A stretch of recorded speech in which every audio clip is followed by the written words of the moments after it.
Okay. Or I can skip it. Okay. Yeah, see, it keeps me, every time I get a text, that's going to beep. How do I turn that off? Can you just turn your ringer?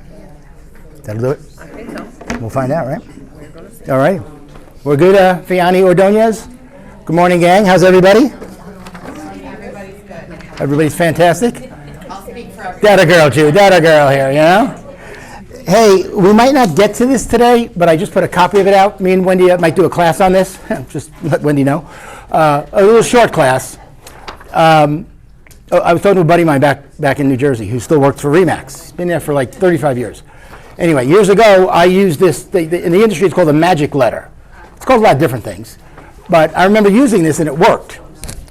And then I said to myself, then how come you didn't use it again, Tim? Like, it's kind of weird how it's like you do an open house, and you get buyers, and then you're busy showing the house, and then you don't do any more open houses because you got all these buyers. Anyway, this is kind of a cool letter. We'll have like a half-hour class on it. It might be a good way for some of you to get listings, okay? So read it when you get a chance. We'll talk more about it in a meeting, all that kind of stuff. Well, I know. It's the lesser of two evils here, Judy. All right, let me get rid of this. All right, gang, we're going to meet with our Eduardo Robles shortly. Eduardo is an agent with Realty One Group out of San Diego. And he has a really cool presentation, if I don't mess it up, that he's going to talk about momentarily. Suze, tell us again about this. We have Wine Down Wednesday, right? We have, alcohol on Wednesday. We're going to do alcohol on Monday.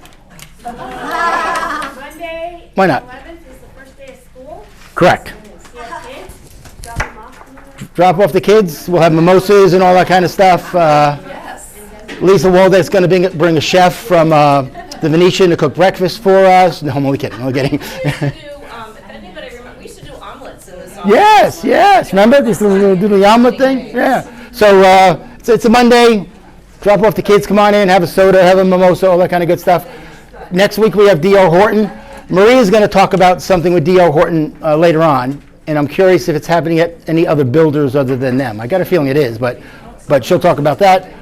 I'll go through the numbers real quick. They kind of look the same.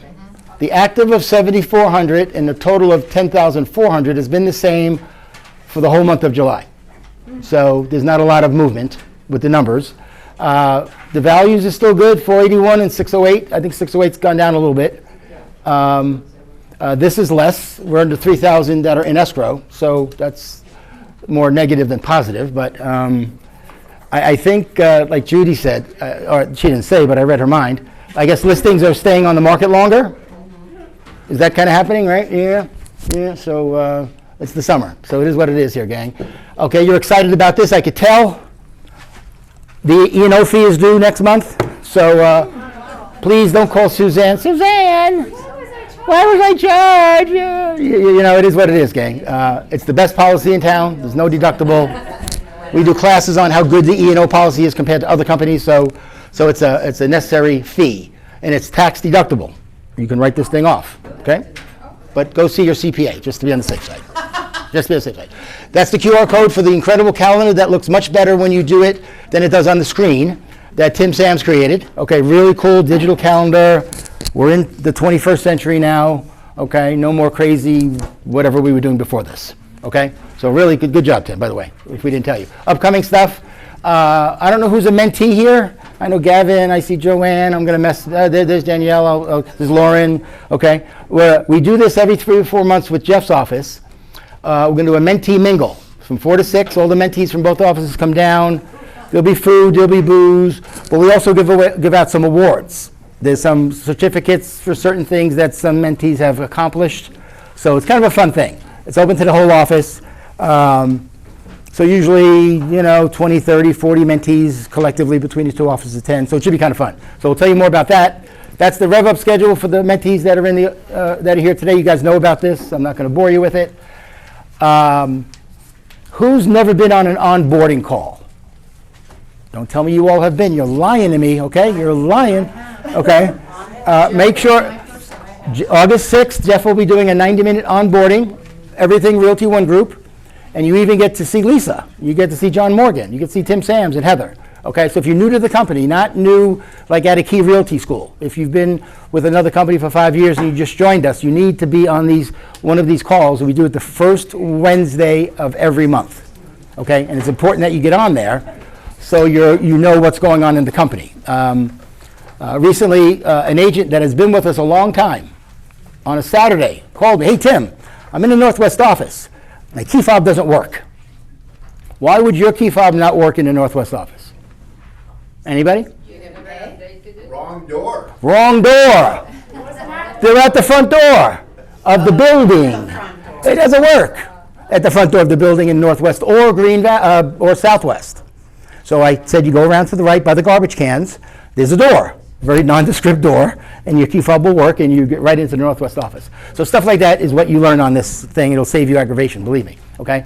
And also, I would suggest if you get a new key fob, and you haven't used it yet, test it. Go out the back door, try to come back in. Yeah, Gavin had an issue with maybe it wasn't charged. So more free CE. Mike will be here again in August, which is next week, another free CE class. So I'll be in on that one.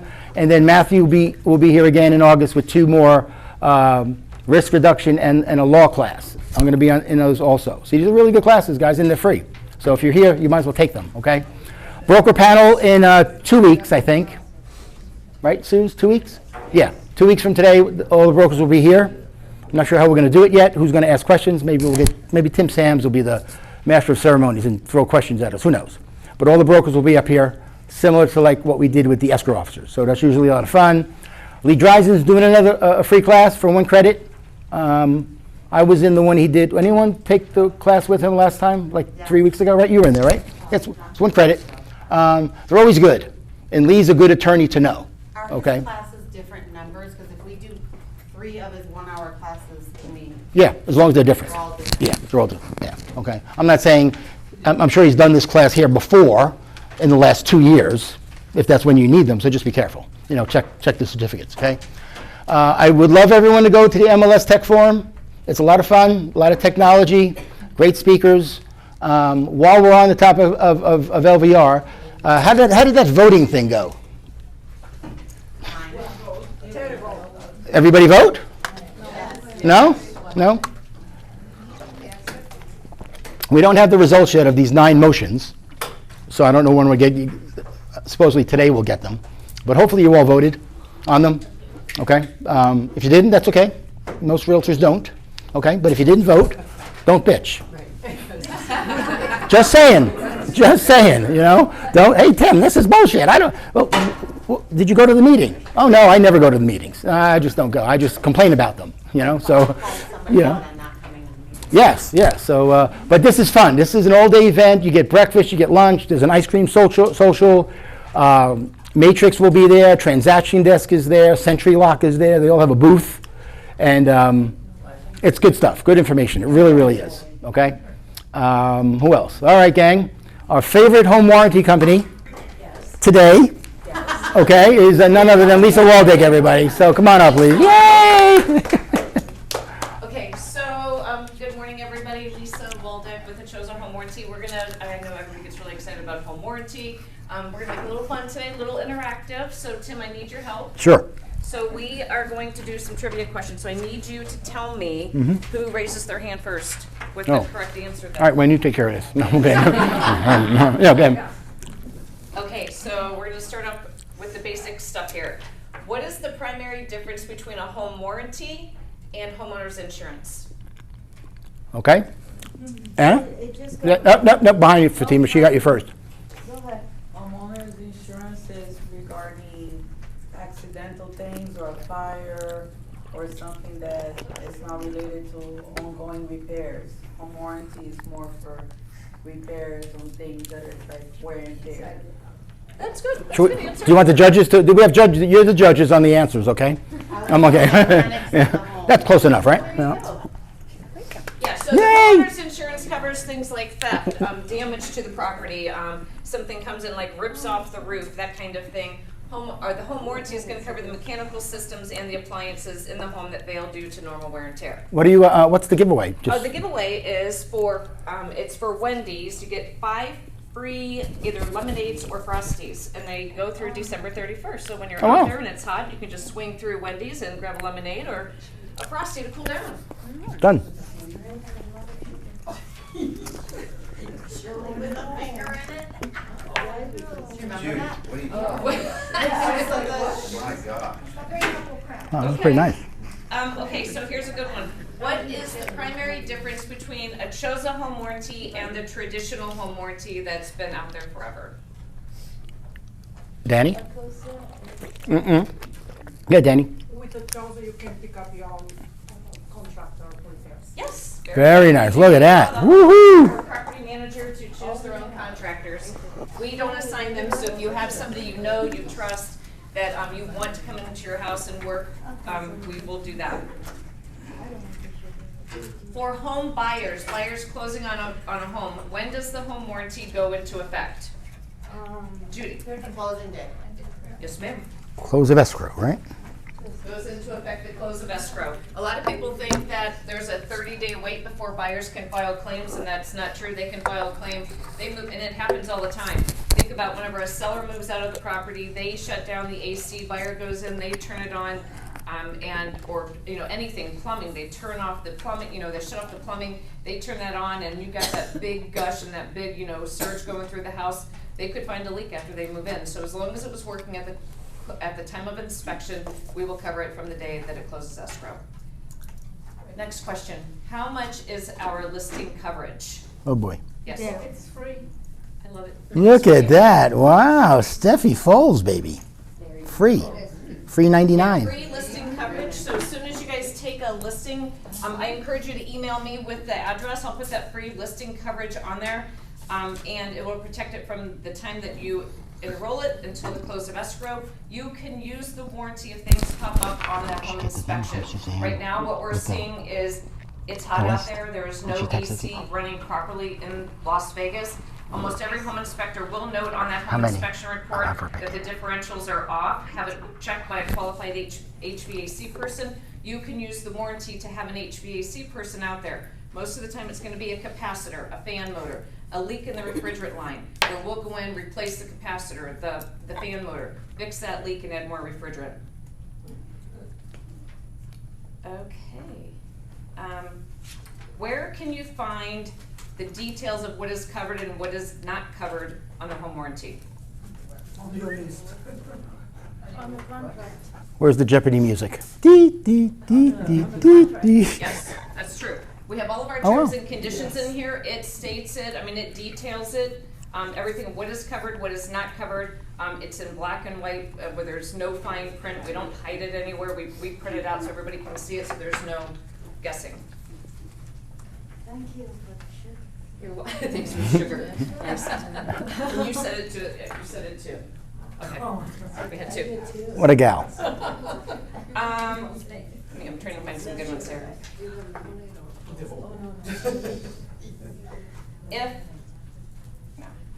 Okay, here's a good one. How much does the home warranty policy increase at renewal time? Not at all. Not at all. Raise your hand. Who has an answer? Okay, Joanne. Correct, nothing. Nothing. We don't increase. Even if there have been claims filed, the traditional home warranty company will raise the rate at year 2. If there's been claims, they will raise it even higher, or they will cancel the homeowner's policy. We don't increase the rate, and then we will allow the homeowner to split it into 12 monthly payments at renewal time. So what about year 2, 3, 4, 5? It's not locked in. Or is it locked in? Yeah, it is Oh. locked in. Yeah. There you go. Who knew? Yep, it's locked in. Okay, Wow. here's one. How I many know. days after the close of escrow does the buyer have to add any additional options? Good one. I'm staying out of this. Well, everybody's. Yeah, whoever. Did you win already? Yes, somebody has a I gave it to her. Oh. Doesn't count. All right, Nancy. Nancy had her hand up. Within 30 days? Yes, correct. There you go. Look at that. Yay. So let's just say for a buyer, the seller may only be contributing, $500 towards a warranty. They don't have any extra money at the close of escrow, but they might, maybe next time they get paid, they have up to 30 days where they can upgrade that policy. Okay, last one. Let's make it a good one. How much extra do we charge for HVAC on the listing coverage? No, I already answered. Two? I'm gonna guess No, you want already, you can't. Somebody that didn't win, come on. 150.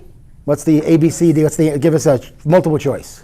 $75, $100, or zero? Zero. Raise your hand, Anna. Oh, Zero. zero, Diana Parks, there you go, woo-hoo. Who knew? All the other home warranty companies, they will charge you for HVAC coverage during that listing and escrow period. Nobody offers coverage on refrigerator, washer, dryer, roof leaks, septic, well, and water softener. We cover all of that during the listing period and also for the buyer. So those are, that's kind of what sets us apart, that we include all that stuff. We really eliminate a lot of the options. Pool is obviously an option. If they have if they have a casita, we can add the casita. If they have a mini split, we're seeing a lot more of those nowadays where people are putting mini split systems like in the garage. We can actually cover that as well. So that's all I got. Anything else from you guys? No? Lisa Waldeck, everybody, oh, get Anna. Not the pool is not, like, pump or whatever is not, It's not, that's a buyer option. oh, that's a buy. It's a buyer option, yeah. Okay? All right, Lisa, everybody, thanks, Lisa, woo-hoo. All right, where's our rock title friends? Heather, you here? I saw her somewhere. Oh, ladies and gentlemen, we got Tim Sams today. Look at this, you know? Who needs help with ChatGPT? Everyone have it down pat? You're lying. Oh my gosh. You're lying. Is anybody using ChatGPT? Yeah, maybe that's the better question, right? Okay. Tim's doing a class after the meeting, so just a heads up. He'll tell you about it. Yeah. We both have just quick information. All right, I've gotten calls from many of you, maybe not in this room, that last minute are like, I need a listing presentation, I need a buyer's presentation. Can you do one for me? No, I cannot do one for you, but you can. So if you don't already have one, on Realty One, on One Zone, I made it easy for you. I flipped it correctly. You guys have it, you can scan. It takes you right to where you go for Realty One's listing presentations and buyer presentations. On the other side, One Rockstars also has listing presentations and buyer presentations. And they're templates. All these are templates. You can customize them yourself. Ours go into a Canva account. You don't need the premium account for those.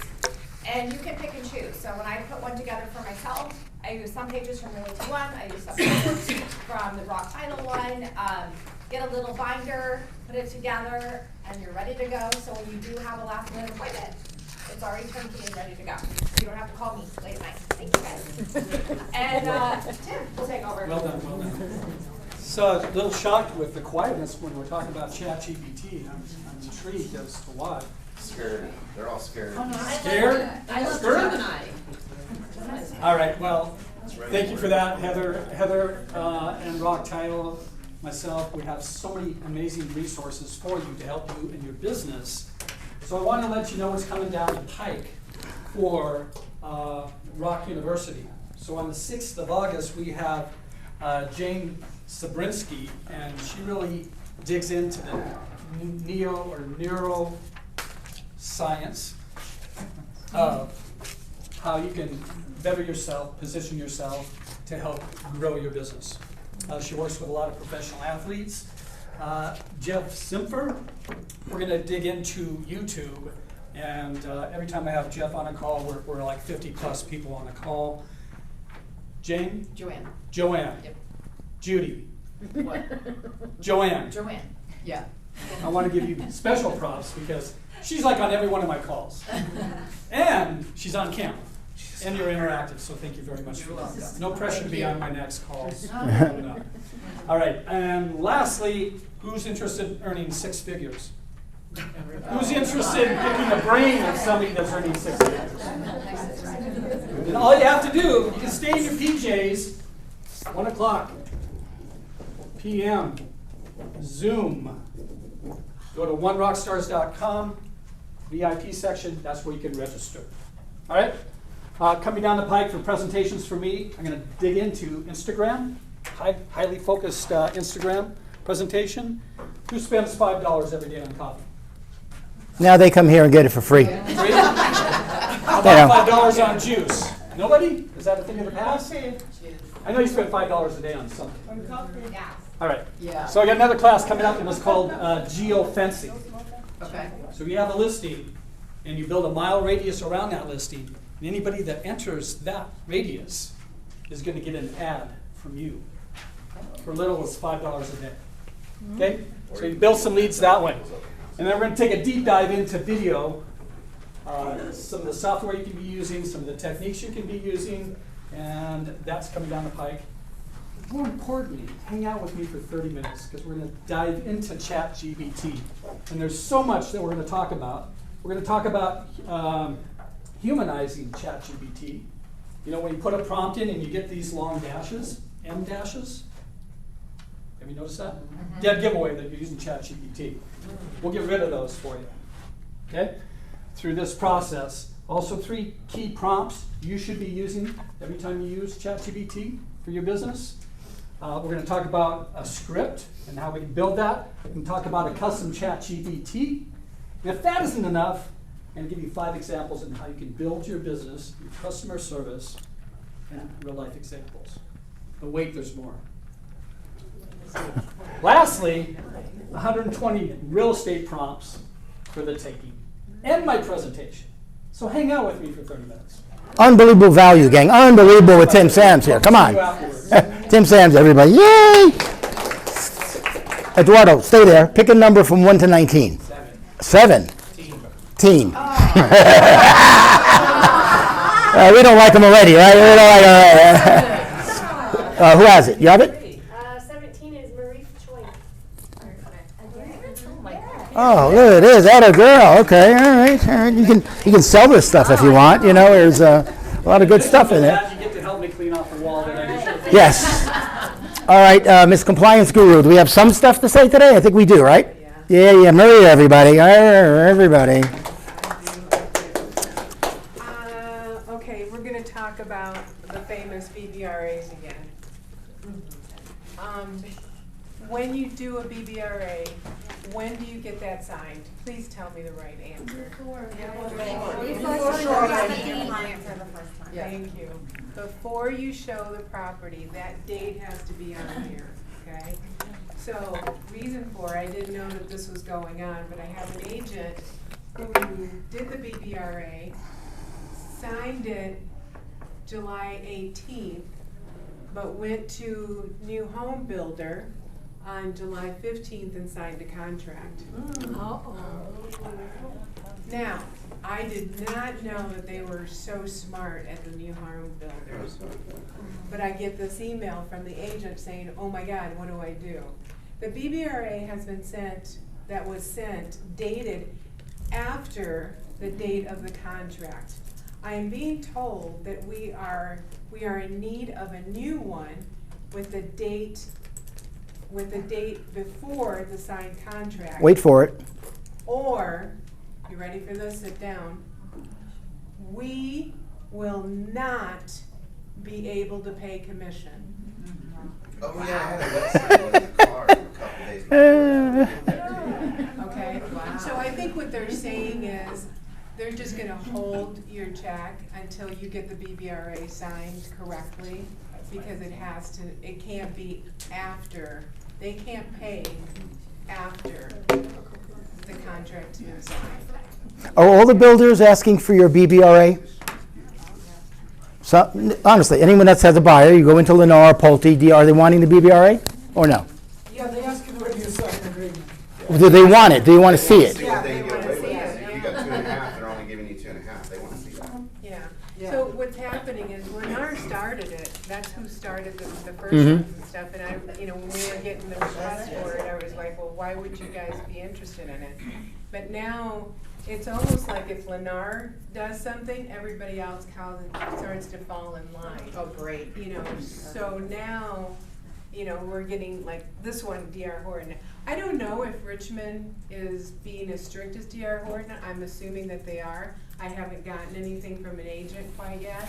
You guys have been really good about, your dates and stuff. But this one really blew my mind when I got this, because I was like, holy cow, they're not gonna pay now until you get the right one. So I know that you're the clicker person. Is this up there? No. there it is. Please start using this, okay? Because this will get you into the habit of getting that BBRA signed before you actually start taking these people out. Because if those dates are off, you know, we're gonna have an issue. And now that new home builders are getting into the game, we're gonna have to get into the game. Because frankly, we haven't been as strict as the new home builders are, as far as, you know, checking to make sure that the dates on the RPA and the dates on your, you know, BBRA.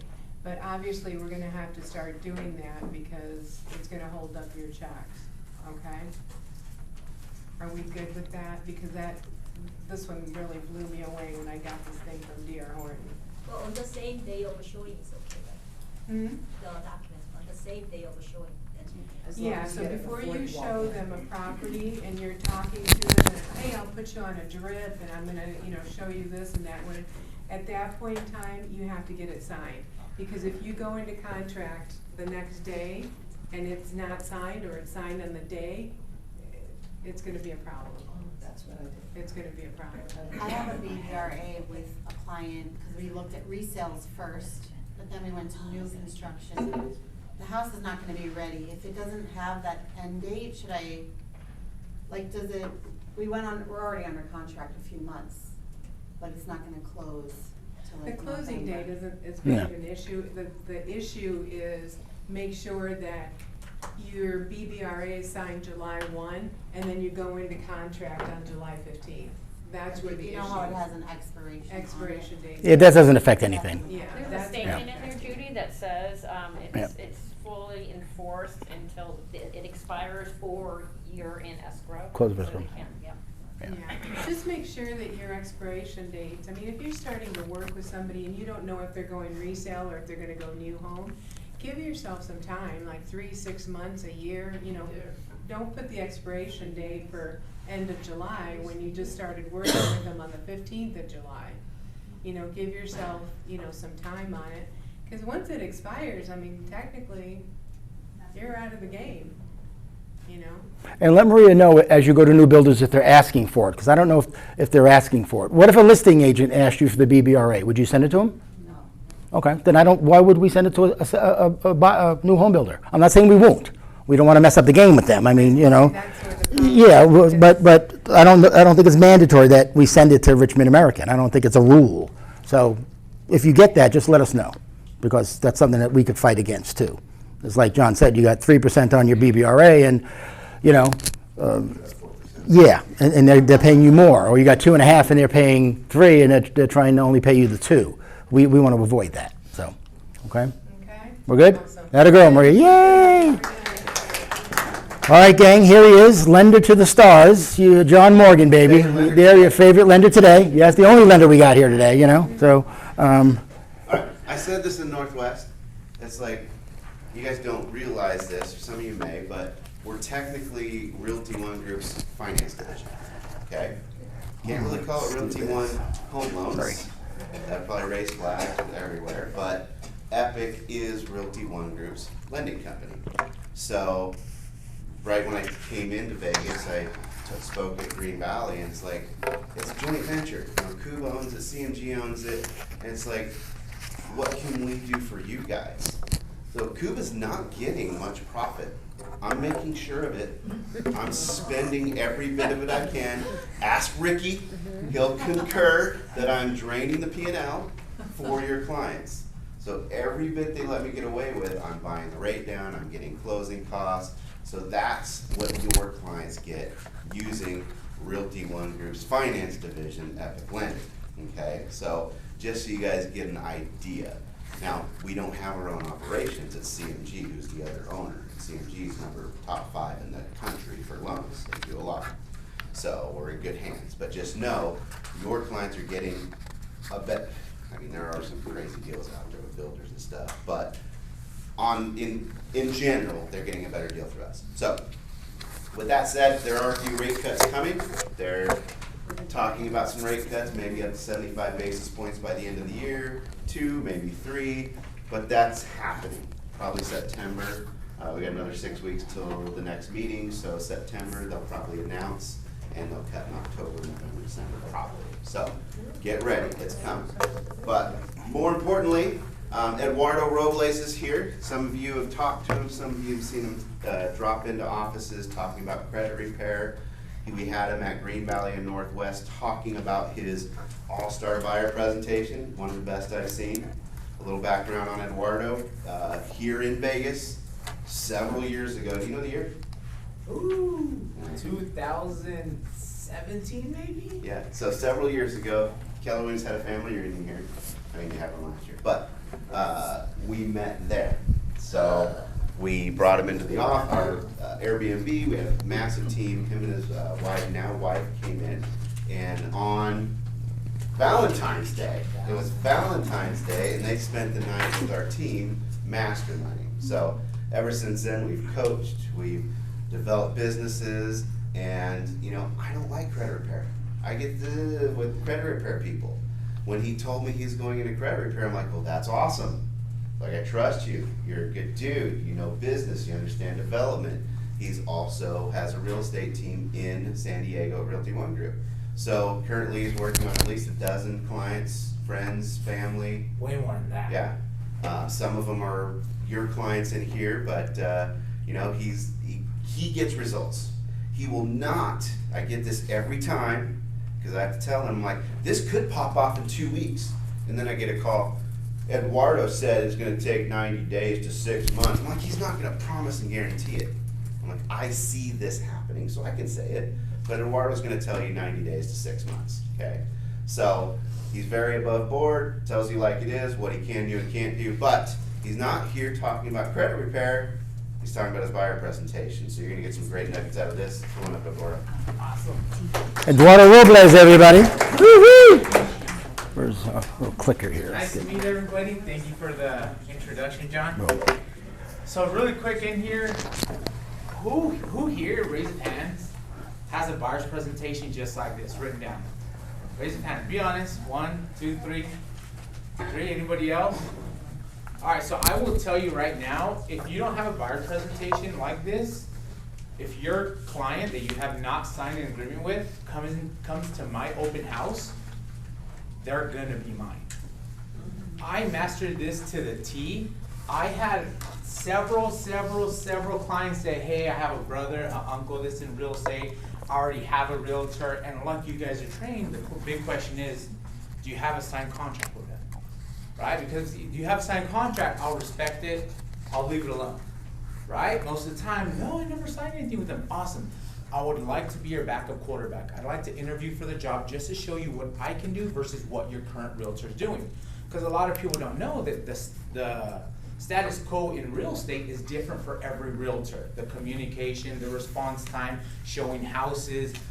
I literally made so many realtors look terrible because that's the standard in our industry that a lot of people don't know. You guys know in here that a lot of real estate agents out there just don't answer the phone, don't communicate, don't show houses, you know, don't submit offers in a timely manner, lose opportunities, and you have that client that says, man, we had the opportunity on that house, we submitted an offer, we never got the offer accepted, and you start asking some questions. Where was your offer at? What were the terms on the offer? Did your agent contact the other agent? Like, you start kind of the strategies that I hope you guys use in this room that a lot of other part-time agents do that you can absolutely crush. So one thing that I would say is from day one, I would say about 1.5 years in, we created a buyer's presentation. Without a doubt, one of the most powerful weapons in the real estate industry was our buyer's presentation. Now it didn't look like this. Obviously this is like a very redefined, we had our assistant put together graphics. So our original buyer's presentation was literally a piece of paper with why you would choose me, right? And then I have the script of what I would say, right? And then the next one, our strategies, and the next, like, it was very basic buyer's presentation, but year after year after year, you get it better, what add here, get it better, and all of a sudden you end up with this. So let's start off by talking a little bit about the buyer presentation. So the buyer presentation, what's it meant to do? Can anybody answer that? What's a buyer presentation meant to do? Well, it should show the client how hard you work, what you do for your money, and why they should choose you. Perfect, your value, right? And that you work for great companies. Absolutely. Actually, one thing that I would say is remember, you're not selling the company, you're selling you. This could be ABC Realty. This could be, I've had a very, very big agent work for a realty company called Purple Realty. And it didn't matter, right? It didn't, like, you know, the big companies out there, yeah, but at the end of the day, you sell you. Yes, but yeah, if you work for Berkshire or Keller Williams, you know, people know them since 100 years. Realty One is still very new, and if you can show that we're number one in the market, and we have that chart that impresses them. Absolutely, it definitely does help, but remember, at the end of the day, you sell you. What were you gonna say? No, that was that. I had just my first client, and that was the first thing I said, that they liked the rapport I had with them, and they felt comfortable, and that's why they signed. Awesome. Anybody else can answer that question? I just wanted to see if you have another copy of that. John. No? Okay. Yeah, we do. John, is John up? Here, you can have mine. And maybe we can get Eduardo to send it to John, John does have and it. then we can post it on Facebook, stuff Yeah. like that, you know. But again, not to interrupt, Eduardo, this is, how long you been in the business? 10 years. This took 10 years to create. That's how cool this is. For you guys, a single agent, I don't think you want all this. You want a page or two or three. So just kind of keep that in mind, you know. Absolutely. So, I mean, to kind of go back a little history into me getting into real estate. So, me and my wife were a husband and wife team. Just like any other husband and wife team that got into real estate, we stepped on each other's feet. You show a house, I show a house, you do the buyer presentations, you send out the email, I text, you text, I call. We were stepping on each other's feet. And then we soon, after a couple years, we figured out each other's roles. She was the back end of the team, and I was the front end. I was the one that did the open houses, that did the buyer presentations, that did the consultations, signed the agreements, put in the offers, et cetera, et cetera. Would the buyers rather see you, Eduardo, than your wife? I'm just saying. I mean, come on now. Probably not. Probably not. Okay, I'm just wondering. I'm just, you know, because I've seen a picture of your wife. I'm just saying, you know. I'm more of an extrovert, she's more of an introvert. Introvert? So Okay. probably, Okay. you know. But going back to the buyer presentation, so the very first page, so what we would do with the buyer presentations, we'd put it in like a little ring binder. So, and we'd put like a clear cover on it on both sides. So when we gave the buyers the actual presentation, the client would take it with them and it looks super professional. So number one, always look super professional. Always make it look like you're one of the top agents in Las Vegas, exactly what you are. So we had this make it super professional. Number two is we got to a point where we had our assistant design this. So I gave the ideas, but she's the one that created it. So all of this, the way it looks, all of this, I have no idea how she put it together, but that's the point. When you create a team, when you have an assistant, you have to put a person that's good at what they do and put them in that role. I'm not good at designing this kind of stuff, so I made sure I brought somebody into my team that knew how to put it together. So page number one is who are we? So I always talk about who we are. How many years of experience do me and my team have in the industry? And what I would put is I would put my experience, I put my wife's experience, I'd put my lender's experience, I'd put my title rep's experience. So we would literally say we have 45 years of lending experience, we have 30 years of title experience. So remember, the team is not just you. The team is everybody that you use. Your escrow officer, your lending your lender, your title rep, everybody that is around you, that's who your team are, because at the end of the day, if a buyer comes to you and asks you a really tough question and you don't know how to answer it, if you're like me, I would say, hey, look, that's an amazing question. I don't have the answer to that right now, but give me 5 minutes. Let me call my broker or let me call somebody in my industry and let me get that answer. So remember, everybody that you're asking for help, whether it's a lender question about down payment assistance or whether it's about, a broker question about, signing the BVRA is the contract that you guys, we have a similar contract down there in California. So making sure that your team, you are a lot bigger than what you think you are. So make sure you put down the experience of your entire team. Number two, introduce your team. Again, same thing. You're not working alone. People want to know that I'm not just gonna bug, what's your name? Brandon? I'm not gonna bug Brandon a million times. Maybe Brandon has an assistant. Maybe Brandon has a buyer's agent. you know, and you tell them, hey, Mr. and Mrs. Smith, I just want you to know that I'm not a solo agent. I have a team behind me. So if you're not able to get a hold of me, you have 2-3 other phone numbers that you can call in case you can't get a hold of me. So yes, I'm the main point of contact, but know and understand that I'm not the only one that's going to be helping you through this entire process. So again, we put down exactly everybody on the team. So me, I'm the listing agent. I'm the one that puts houses up for sale. I'm the one that does all the research, making sure that my clients get top dollar. Second person is my wife, Angie. I don't usually say my wife, or sometimes you do, depending on who you're in front of. My wife, Angie, she's the one that is pretty much in charge of hiring everybody on our team, does all the editing when it comes to creating video, creating content, advertising, marketing. She's the one that does all that. Then you have Jack, he's the buyer's agent. He's the one that's gonna go and show you homes on your time frame, whether it's on a Monday at 10 a.m. or on a Sunday at noon. I wanna make sure that he's available to show you houses on your time frame, not on our time frame. Number 4, Tashina Pine, she's our transaction coordinator. So I don't know if you guys use transaction coordinators here in Vegas, but transaction coordinators are a key to the success of a transaction because she is a second pair of eyes, and I tell this to clients, if I tell you I don't make mistakes, I'd be lying to your face. She's a second pair of eyes to make sure that every I is dotted and every T is crossed. So she makes sure that no balls are dropped during the escrow process because buying a house is going to be the single biggest transaction of your life, most likely. Unless you're buying a $3 million boat that I don't know of, the house, and I want to make sure I treat it accordingly.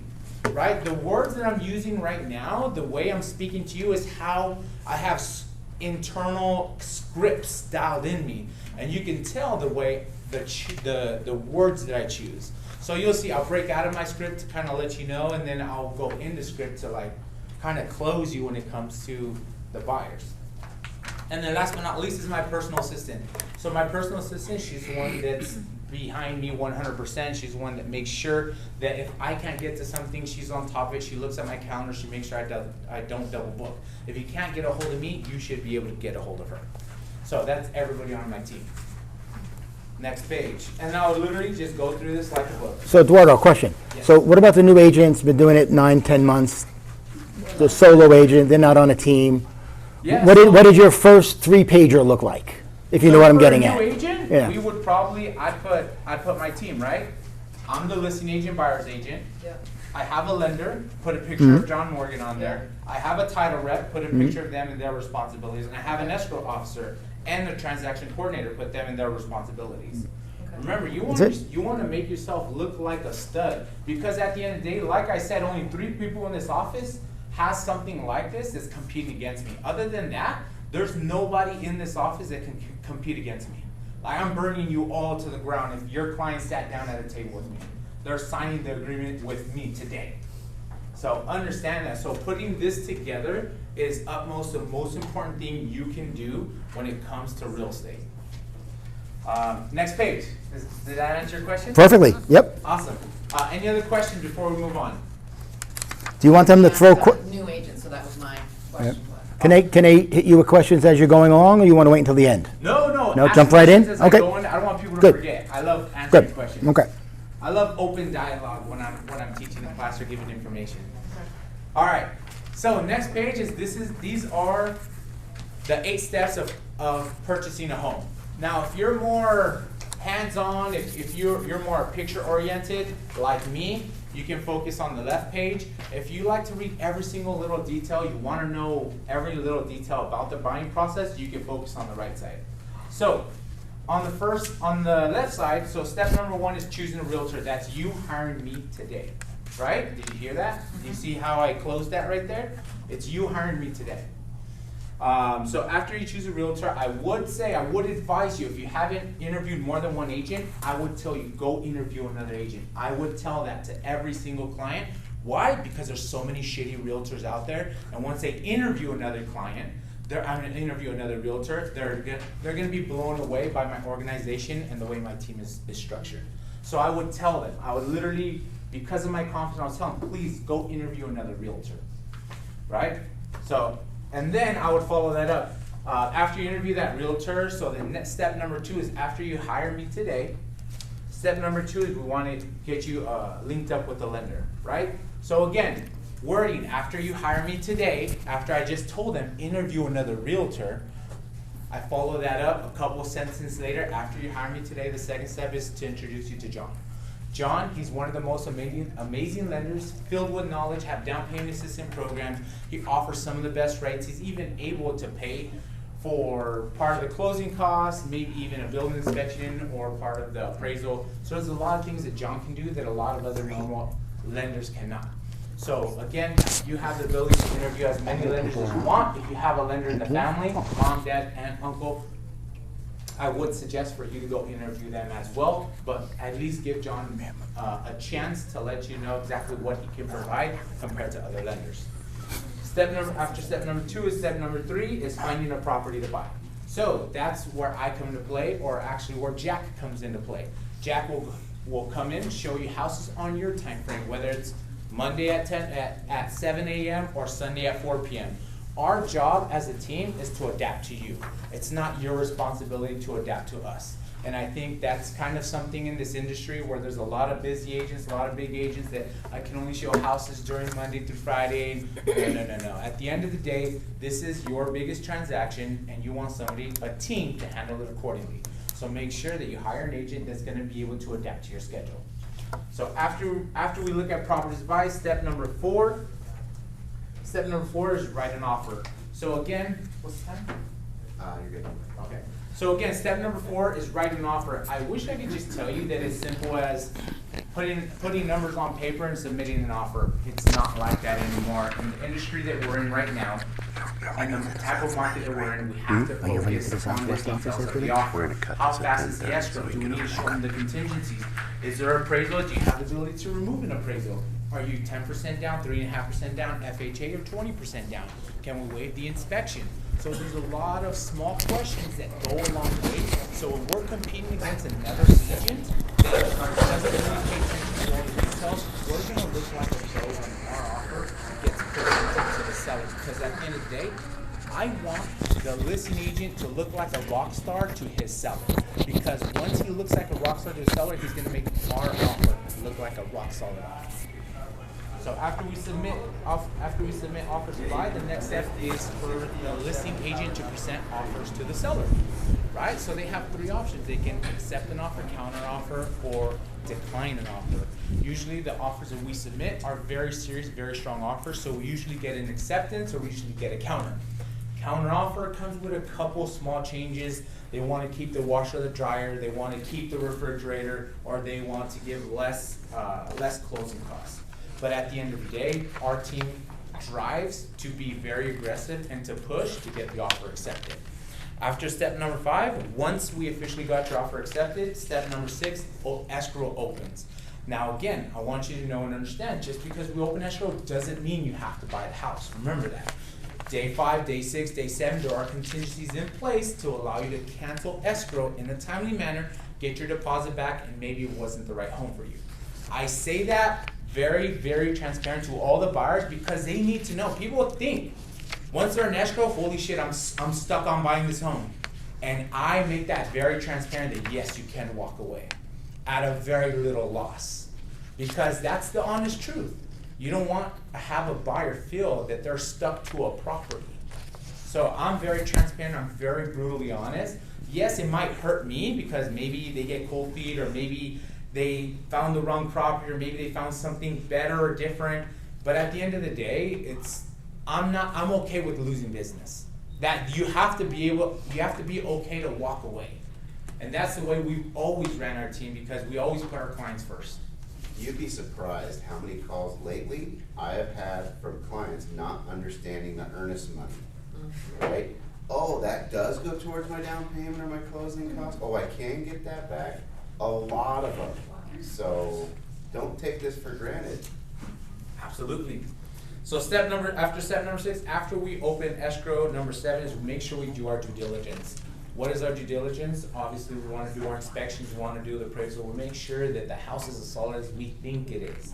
Once you do your due diligence, we do all the inspections, you're comfortable with the house, step number 7, or step number 8, close of escrow, where we hand the keys over to you. And I literally do that. We hand the keys over because it's an image. It's something that you're closing the client. And I've had clients go like this. right? This is when we close escrow and give you the keys to your house, because that's like an image that they're taking, like, holy shit, this is real. This is what's gonna happen possibly in 30 days. So, any questions about this process? Well, where do you host all this conversation? Your office? Or? Oh, yes, absolutely my office, yeah. This was brought up yesterday, I don't remember who told me, but they're in the office and said, this office is so amazing, I would bring every single client here because they would think that we were so freaking professional, because it's like the Taj Mahal of realty offices. Do it, leverage it, you got 4 of them around the city. Don't they're think all that you 4 have to bring them in They're all here. nice, yeah. Yeah, if you're over in Northwest, take them in the Northwest, show them. Absolutely, make yourself as professional as possible. Have I done it at clients' houses? Yes. I kind of don't really like to do it at clients' houses, just because it kind of, I don't know, I want them to come to my office, show the professional side of the office. So I would say about 98% of presentations I've always done in the office. Never done a presentation at Starbucks, never done a presentation at a restaurant or anything like that. It's only here at And the office. 90% of this is about expectations, right? This whole presentation is about expectations. If you start the situation off going to their house, they will always be in control of this transaction. Right. Have you ever done it at an open house? Like you Yes, said? yeah, during an open house, yeah, so. I mean, obviously, if it's not busy, if it's just them. Exactly, so I'll bust out my computer and I'll pull up a digital version and I'll Okay. literally kind of go through it as well. So yes, I have done that. Okay. And it's very unique when that happens, but it's like one of those times where you're like, it's time to show up, right here, right now, right? No practicing, no BS, like, let's close this right now. So, And then have them sign that, or is that where you say, it all depends, I read Always the close. client. okay, Always or you say close. go check other, yeah, okay. Yeah. So, alright, next page. So the next page is the steps to the loan process. So this is more of a John kind of page. I'll skim through this, but because obviously I'm not a lender, I'm not the professional in explaining everything, I'll skim through it and I'll kind of go, all right, these are the steps of the loan process. So first one, you want to submit the application. Step number 2, the lender's going to order the documentation, awaiting documentation, followed by loan submission, loan approval, lender preparation of documents, then we fund the property, and then recording of the property with the county, and then you own the property. That So- printed document does a lot of the work for you. That's why I started off with, you have one printed out. Like, they're going to read it and look at it, and that's going to do a lot of the explaining even after the presentation. Yep. All right, so next page, we'll jump into, the expenses of purchasing a home. Again, I'm very transparent. A lot of people want to know how much does it cost to buy a house? And a lot of realtors are just vague on that topic. I'm very transparent. I'm gonna let you know exactly what it costs. So, number 1 is the down payment. So a down payment for a conventional offer can be as little as 3%, there are 5%, VA, 0% down, and then you can also do a conventional 20% down with no property mortgage insurance. So that's the down payment, expense number 1. So most likely, it'll be an FHA loan, that's what the majority of first-time home buyers. So on a $500,000 purchase times 3.5%, that is $17,500. Step number 2 is out-of-pocket expenses. The two main out-of-pocket expenses, which is an investment into this home. People, remember, tell that to your clients because they're gonna think if they can get this money back. No, this is your investment into your home to make sure you're protecting yourself. So number 1 is doing a building inspection, making sure that the house is as solid as what you think.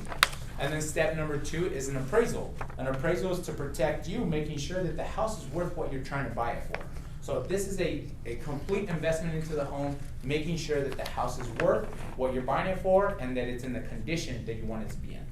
And then cost number 3 is your closing costs, which is about 2.25% of the closing costs, which on a $500,000 purchase times 2.25 is $12,500. So altogether, $17,500 plus $12,500 plus an additional $1,200, that puts us at about $32,000. So again, this scares a lot of people when you're throwing big numbers like that. So I say, remember though, it's my job to help negotiate for closing costs. We can get that closing cost paid for. So the $12,500, that's something that we can get taken care of for you. So now instead of 33,000, it goes down to about like 18,500. Now again, John have always talked about down payment assistance programs. There's programs from the county, there's programs from the state that can cover the down payment. So we can get that down payment covered by a loan program from John. The last thing we have to talk about, the last thing that you're gonna be paying out of pocket is just the appraisal and the building inspection, which is about $1,500. Now, in the perfect world, yes, I can get you into a house for only $1,500 out of pocket. Does that happen? Very rarely. Have I done it before? Yes, it does take a lot of work, it does take a lot of negotiation, but it is possible. So again, you give them the reality, but then you let them know if the clients that do qualify for the down payment assistance program, for the clients that you can negotiate the closing costs for, you are able to get them into a home for less than $2,000 out of pocket. Now again, tell them odds, right? It's going to be very hard. We might see a lot of homes, but as long as you're committed to this, we can get this done together. So now it's up to you whether you want to follow through with that promise, right? Don't set an expectation you're not going to follow through with. All right, so step number 4 is talk about the life of an escrow. So week 1, sign contract, open escrow, wire earnest money deposit, schedule building inspection, schedule appraisal, disclosures, termite inspection. Week number 2, building inspection, appraisal, request for repairs, so on and so forth. We kind of just go over it in detail. They'll ask questions, well, what's this, what's this, what's this? Perfect. Next page after the life of an escrow is, I only have about 5 more minutes, but I'll go through this as fast as possible. So this is why, Mr. and Ms. Smith, this is why you're going to hire me today, because this is what differentiates me from every other realtor out there. So these are the strategies that we use. So how we protect you during the home buying process. Number 1, we negotiate home warranty for you. So you can get home warranty, and what's going to be the best part? I'm going to negotiate for the seller. Right? That's standard in the industry, but you just make yourself look like a stud. Right? Next step, we're going to negotiate termite damage. And I'm going to negotiate for the seller to pay for that as well. People don't understand, buyers don't know that this is the standard in the industry unless you tell them. So if you say this the way I'm telling you, holy shit, this is an amazing agent. The last 3 agents I sat down with, they just wanted me to sign a contract. They didn't even want to know my needs analysis on buying the house. This shows that you care. This shows that you're different. Number 3, building inspection, request for repairs. We're going to conduct a building inspection, and then even after the building inspection, whatever issues that there is with the property, we're going to send a request for repairs. Remember, not a demand for repairs, a request for repairs. We're going to try to get you some money or the repairs fixed on the house that you're uncomfortable with. Number 4, meeting all deadlines. That's my job, and that's my transaction coordinator's job. It's to make sure that we meet all the contingencies. Make sure we don't let any contingencies go by. Number 5, consultation of title property. I'm going to have my title rep give you a call and give you a complete breakdown of the entire title report. Make sure that there is no issues with the title. Number 6, transaction coordinator. We're going to make sure that the transaction coordinator is going to go through all the paperwork during the escrow process and make sure that she explains every part of all those hundreds of questions that they ask the seller that you're going to get, the TDS and the SPQ. She's going to break down all that information for you. Getting your offer accepted. These are strategies that we use to get your offer accepted. So this is what I do different from every other realtor out there. Number 1, we have a cover letter. In California, I don't think you can do cover letters anymore, so I need to update that. But here, if you can put in a cover letter, I always tell people, this is what separates you from everybody else. Why do you want the house so much? What do you mean cover letter? We'll talk about that when Eduardo's done. Okay, after he's got to go in a little bit, we'll talk about that. Yeah. So number 2 is being the first one in the door. So I was a very aggressive agent. I would look on the market 3 times a day for my clients' properties. And the sooner we get in the door, the sooner I can show you the house, the sooner you love it, the sooner I get back to my office, put together the offer, the sooner we submit the offer, the sooner we get a response, the sooner we get into escrow. By the time we've submitted an offer, it's probably only been seen by 2, 3, 4 agents compared to your average realtor showing it to you on the weekend or 5, 6, 7 days later where 70, 80 realtors have already shown it, you're competing against way more buyers than you are if I were to show you the house. Contacting our resources, so reputation. So I would say, hey, do you know John the listing agent? No. I'll go to my title rep. Hey, Susan, do you know John the listing agent? No, you don't. Hey, escrow officer, do you know? Yeah, actually, we're good partners. Awesome. Tell John that I close every single deal that I submit an offer on. Please put a good word for me. So again, reputation is key. I'll literally reach out to every Rockstar agent that you personally know and say, hey, do you know this guy? I'm submitting an offer on his property. Try to get on their good side before just submitting a blind offer. And then money wiring instruction safety. Always remember, so money wiring instructions, making sure that you protect your client. In San Diego, there's this family, wiring instructions went to the wife went to the bank, wired $600,000, that money disappeared. It was a fraudulent wiring instruction, so make sure you contact the escrow company, confirm the account, confirm their name, call them, making sure that it is the correct account number. I cannot tell you how important this is, whether it's $2,000 or $2 million. $2,000 can be everything to your clients. So no matter the amount, make it important that wire instructions is a huge thing, because the more concerned you bring it up, the more they're going to feel you genuinely care about their money and their process of buying a home. All right, and that is a big problem in the industry as well. Next page. Sorry, I know we're fast forwarding because we got to go to the next one. The next one, so their needs analysis. I'd have them fill out a needs analysis. And then the next one, I'll tell them, hey, by any chance, have you ever heard of Yelp? They're like, yeah, I've heard of Yelp. Okay, awesome. Yelp, the Avra team, you'll find about 25 5-star reviews. And when I tell clients to leave me a review, I tell them to be 100% honest. I don't try to tell them what they need to write, how they write it. No, I tell them, give me the full-on experience. Write down the full-on experience, and if it's a 4-star experience, I'll take it. So I'm very transparent, very honest.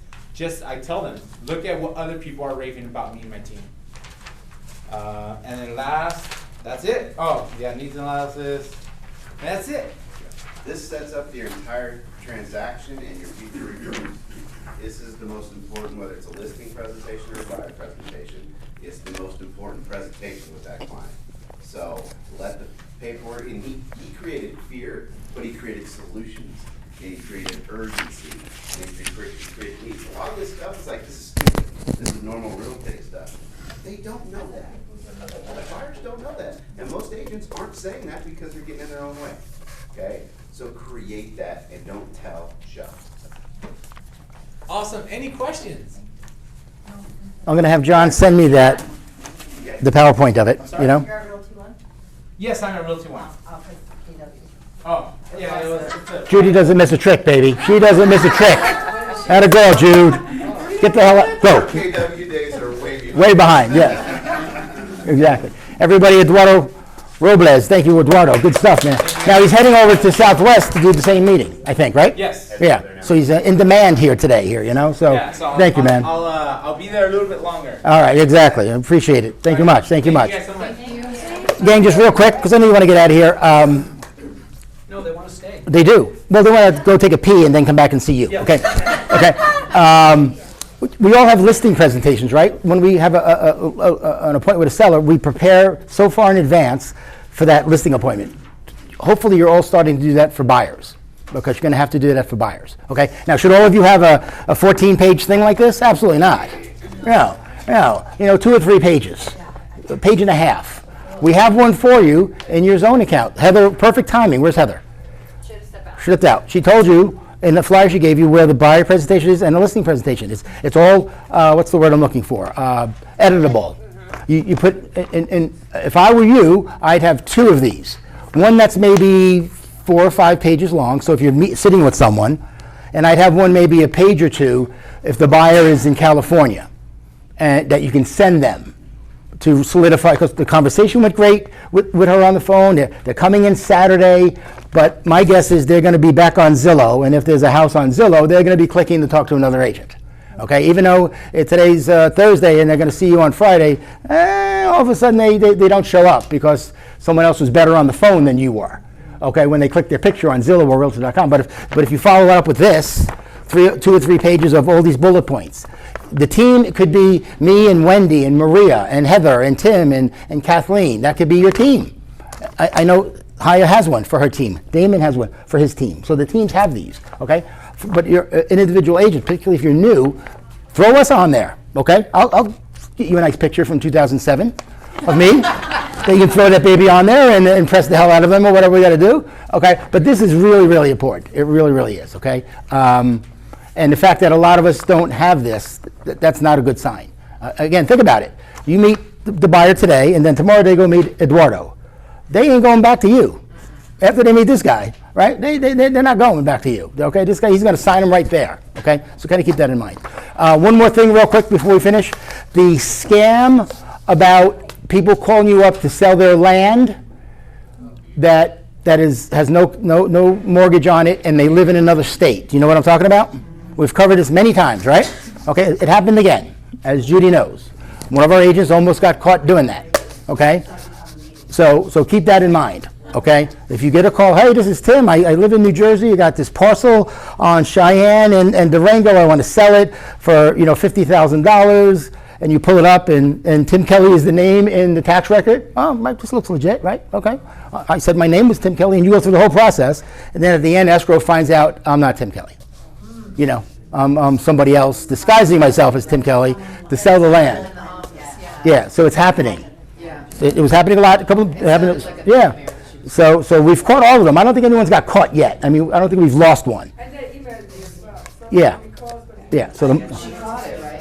yeah, she caught it. So the moment that happens, if it sounds too good to be true, to call me or text me or didn't give any information and I go say, tell them, blame the broker. Say, look, Tim, you sound great. I need to verify it's you, okay? It's a policy here at Realty One Group. I need a copy of your driver's license or passport.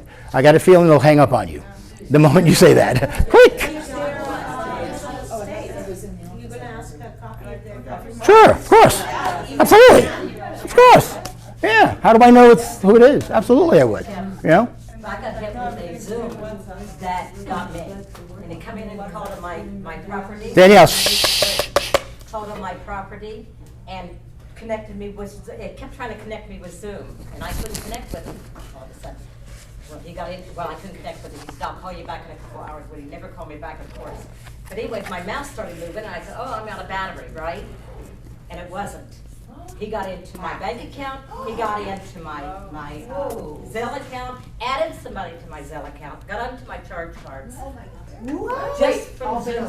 She had a Facebook, Facebook, everything. She had a Facebook post that was like, so-and-so passed away in the family. I'm selling this, None of it was this. mine. Hit my Too good Facebook. to be true, and there's nowhere to comment. You only can DM. That happened to somebody else, and that's when I'm like, Big Linda, time. you got that? Yeah. Yeah, she called me and Oh my goodness, it's so Wells Fargo called me immediately, thank God, and stopped everything. Yeah. But then I got, yesterday again, I used my card to get something, got hacked again on my Wells Wow. Fargo and my Chase. You're on the dark web list, Lynn, I guess. So everything got you. When you have millions and millions and millions of dollars. Of course, you're loaded. We all know that. Yeah. Also, there's another thing that just happened to one of our agents. They have a listing, and an agent from another brokerage went and opened the lockbox, showed her client, and as she was leaving, there was another agent that walked up and said, "Oh, can you give me the key?" She gave the key. Wait a minute. Wait. So if I'm leaving the house and Ricky at Remax comes up and says, "Give me the key," I can't just give it to The him? next realtor waiting. No? Okay, but this is what happened, guys. That Really? realtor left the box open, first of all, and she showed the home, and then as she's walking out, she's like, "Oh, okay, here you go." Hands him the key. He goes in there. She leaves. It was a fraud thing where they moved a squatter into the house. And then they had the seller at that point had to go through and do eviction and all of that stuff. So when you are showing a home, and if there's people or agents outside, you cannot give that key to anybody. Your number was the last one in that lockbox. So you just say, great, I'm going to put it back in the lockbox, and you can go ahead and access it yourself. I've had it happen to me where it's a manual lockbox, and there's a code. And then they're like, well, the agent gave me the code. I said, great, but I'm going to put it back in here, and you can go ahead and get that. It happens that quick and you just think, oh, I'm a realtor to a realtor. No, you give that key to Don't even nobody. leave it open for an inspector. Yeah, Yeah. no, Yeah. so just be careful, it just happened the other day. So these scams are back, okay? We got Hiya? Bad. Yeah, we got another scam, and it's an ongoing, they're trying to sell Bitcoin. Oh. I got this guy that he sent me a message, and he sounded pretty legitimate, and he kept sending messages. And then, he said, well, what is the next step? He asked me all these questions about the house, and then he was very too friendly for me. And then eventually he's talking about his Bitcoin business. I said, not interested, what else you want to know about the house? So he kept asking, and then he says, what is the next step? I said, well, we need to go and look at it, but I need a proof of funds and your ID. And he did send an ID that is fake, and a proof of funds that is fake. Nice. But, but they continue, and then I was looking online for scams like that, and what they say is that they're looking at doing either trying to sell you some kind of Bitcoin or something like that and get into that, or they're trying to do wire fraud. So when they go through the whole transaction, and then at the very end, they somehow manage to move that funds from the title company account to their personal account. So, and he sounded pretty legitimate. I talked to him over the phone and everything, but when we got that fake ID, that was, How did you find out? Yeah, how'd you know it was a fake ID? because his height was 5'90", and the address didn't have a city or a zip code or a state. Yeah. But it looked like, if you just looked at it, it looked pretty good. And you just got to be careful. Sometimes, Careful with those, but I Googled it and they said that that is the scam. It's either the wire fraud or they friend you so much that, they become like your best friend, and they do everything you ask them to trust them, and then they have you invest in a Bitcoin account that doesn't exist. yeah, and just keep in mind, we all would love to get that phone call. When I was at Remax, we used to call them, list my house phone calls, meaning you get a call, hey Tim, my name is Mike, I was referred to you by Anna, you sold her house, I want you to come and take a look at my house to list it. We all want those phone calls, right? Oh my God, how good is that, right? A referral to get a listing. You did nothing other than do a good job for the other client. But if someone just calls you right out of the blue and wants to sell their land, and the odds that they're calling you is pretty minimal, right? I mean, how did you find me, Joe? Oh, I found you on Zillow. Okay, that's, right there, red flags go up. Or they only communicate through WhatsApp or WhatsApp. That's another red flag. Not all the WhatsApp are frauds, but that could be a thing. So that is a big one, though. It really is a big one. So just be careful that they kind of die down a little bit, and then they come back, and it looks like Stevie had one, Patty had one, I know Janet had one, so they're coming back. For the Realty One website. Yeah, Martin. Really? Yeah. Nance? Yesterday, I just got a call and I had a text message actually. Can I see your listing? This is, and it's a broker apparently with the number, but didn't really give me a company name. And I said, yeah, we can make arrangements to see the property. And I said, what time you want to see it? And he said, well, is there a lock? Can I get a one-day code? Oh. And I said, don't you have a lock, a key? And he says, no, I don't have one. But he goes, I own a company here. And he mentioned the company, and I Googled it, and there is one with that name. But just a fact, so I told him, I said, well, there's no lockbox on the property, I'll have to meet you there to show the property. And he's like, that'd be great. But now I'm thinking to myself, okay, do I really go out there? Ask for his public ID number, the PID, right? His what? Ask for the PID number, that's your public ID number that you log into the MLS with. You can go into the MLS and look up that agent. You can call the LBR and see, is this an active agent? But if they don't want to give it to you, now, sometimes we do need a one-day code, guys, because our lockbox is not working, something happened to our phone and the app, but when that happens, you get that call, you say, okay, I just need to verify you. Can you give me your name, your phone number, your email, your brokerage name, and what's your public ID number? He owns the company. Well, yeah, but still, but does he have an active number? He might be saying he owns the company, what's the active number, So you wanna make sure the phone number matches the email, which matches the public ID that he's got in the LDR. So it does sometimes take a little bit of investigative work, but we do get those sometimes. And if But- he's legit, he shouldn't have an issue. But just so you know, to make it more complicated, what if I retire tomorrow? God, I can only wish. Okay? And I go non-MLS. Okay. So, right, I'm a Key Realty. A year and a half goes by, I call up Anna. Hey, Anna, it's Tim. I have a buyer, and I want to go. Could you give me a one-day code to that house? That's what I was thinking. I'm a real estate agent. I'm licensed. You cannot go into a resale home. You can go to new construction. I just want to see it. Well, listing agent to show up. What do you think about that? Are you supposed to give it to a real estate agent or just to a realtor? You have to check if it's a real. You're supposed to give it to any licensed real estate agent. Now, I'm not saying you should. I'm not saying you shouldn't. Maybe we should turn this off. But just use common sense. If it's someone that says, look, I'm licensed, but I'm non-MLS, okay? Here's my license number.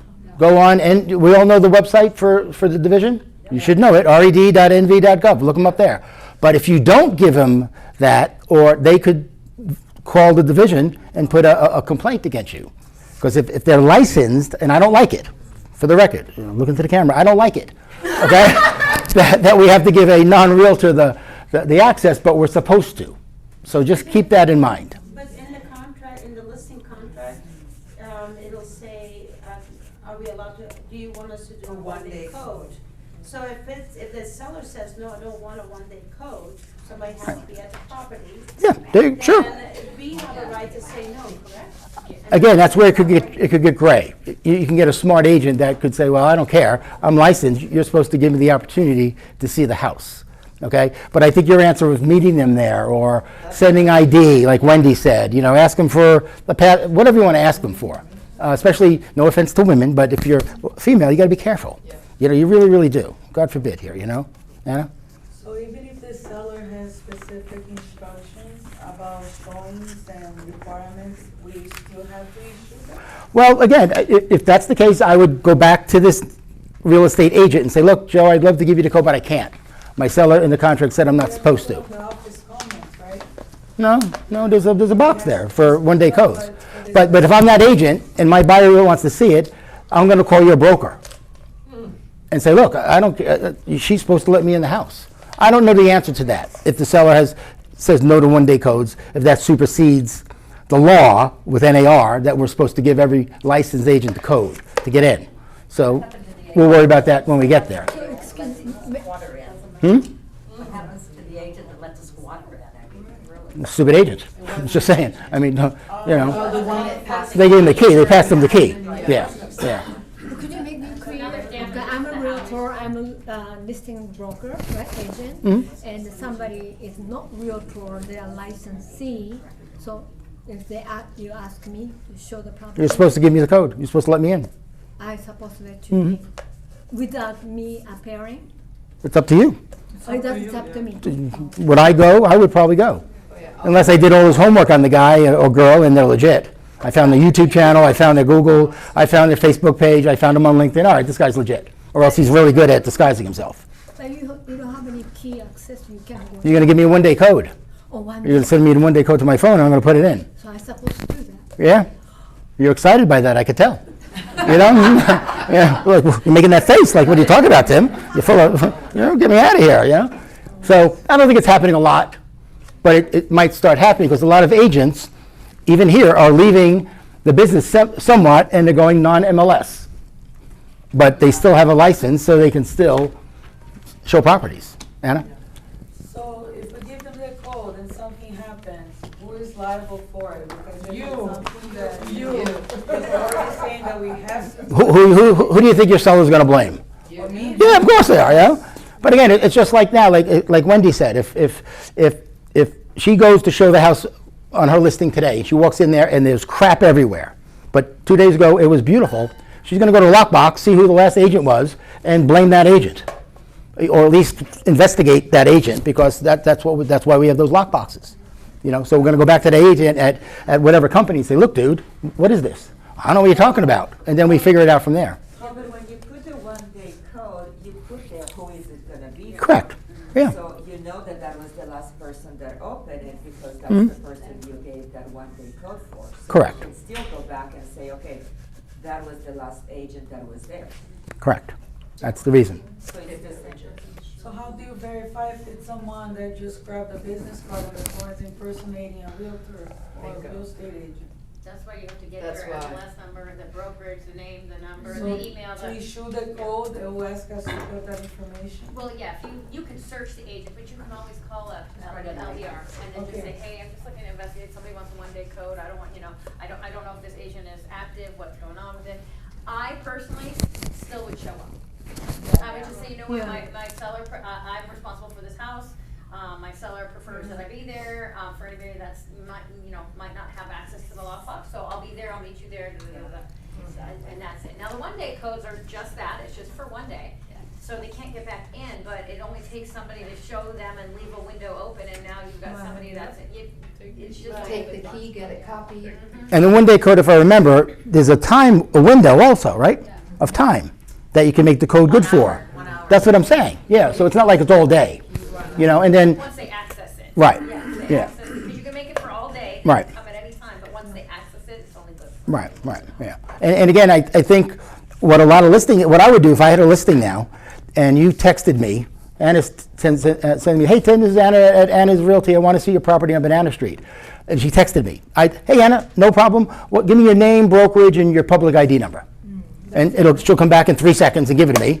If I think it's weird, I'll go on MLS and check. But if I think, oh no, she seems legit, then I'll send it back and give her the code. Right.